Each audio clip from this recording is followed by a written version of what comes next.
ஹரே கிருஷ்ணா. தெய்வ திரு ஆச பக்திவேதாந்த சுவாமி ஸ்ரீல பிரபுபாதர் விரிவான பொருள் உரைகளுடன் அழிய ஸ்ரீமத் பாகவதம் காண்டம் 3 பகுதி 1 பராமரிப்பு அத்தியாயம் 2 பகவான் ஸ்ரீ கிருஷ்ணரின் நினைவு. பதம் 22.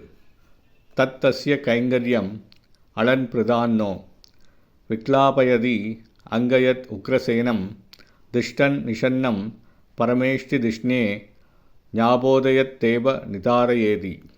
மொழிபெயர்ப்பு. எனவே விதுரரே, அவர் பகவான் ஸ்ரீ கிருஷ்ணர் அரியாசனத்தில் அமர்ந்திருந்த உக்ரசேன மகாராஜன் முன் நின்று கொண்டு, அரசே, இதை தங்களுக்கு நான் தெரிவிக்கிறேன் என்று கூறி தாழ்மையுடன் தமது விளக்கத்தை அளிப்பது வழக்கம். எனவே விதுரரே, இதை நினைவுகூரும் பொழுது அவரது தொண்டர்களான நமக்கு இது துன்பத்தை அல்லவா தருகிறது. பொருளுரை.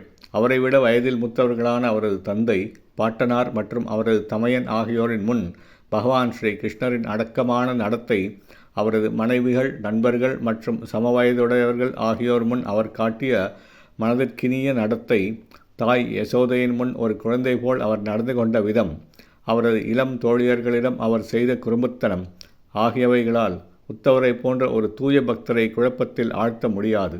பக்தரல்லாதவர்களான மற்றவர்கள் ஒரு மனிதனைப் போலவே செயற்பட்ட பகவானின் இத்தகைய நடவடிக்கைகளை கேட்டு குழப்பமடைவார்கள்.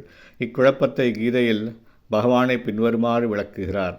குறைந்த அறிவுள்ளவர்கள் அனைத்திற்கும் பகவான் ஸ்ரீ கிருஷ்ணரின் உன்னதமான நிலையை அறியாமல் அவரை சிறுமைப்படுத்துகின்றனர்.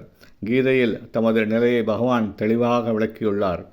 ஆனால் ஆசரத்தனமும் நாஸ்திக சிந்தனையும் உள்ளவன் தன்னுடைய சொந்த நோக்கத்திற்கு பொருந்தும் வகையில் அதற்கு விளக்கம் அளித்து தன்னை பின்பற்றும் துர்பாகியசாலிகளை தவறாக வழிநடத்திச் சென்று அதே மனநிலைக்குள் தள்ளிவிடுகிறான்.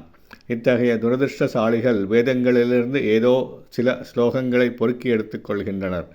ஆனால் இவர்கள் பகவானை பரமபுருஷராக மதிப்பிட முடியாதவர்களாக இருக்கின்றனர்.